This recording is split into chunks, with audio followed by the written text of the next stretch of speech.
దేవుని ప్రేమ ఉన్నతమైన ప్రేమ. సృష్టిలో ప్రతి జీవిని ప్రేమిస్తున్నాడు. వృక్షాలలో చూస్తున్నప్పుడు ఆహ్లాదాన్ని కనిపిస్తుంది. అలాగే దేవుడు ఇచ్చినటువంటి భూమి మీద ఇయ్యబడిన ప్రతి వస్తువులో, వాహనములో దేవుని యొక్క ప్రేమ కనబడుతుంది. దేవుడు లోకాన్ని ఎంతో ప్రేమించాడు. కావలసినవన్నీ కూడా దేవుడు మనిషికి ఇచ్చాడు. ఈరోజు దేవుడు కోరుకునేది కృతజ్ఞత. వాక్యం ఏం చెప్తుంది?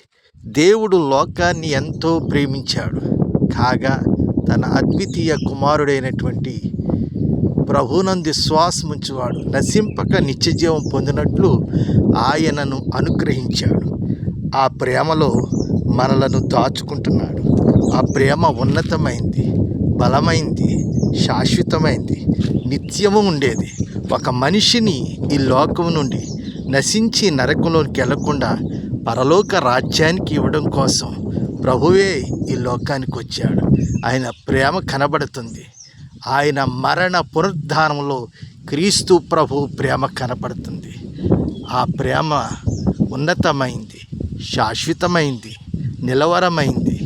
ఆ ప్రేమను ఎవరు పొందుకుంటారో వారి జీవితాల్లో ఏ కొరతలు కొదువు ఉండదు. క్షయమైన ప్రేమలన్నీ నశించిపోతాయి, ఎంతో కాలము నిలవలేవు.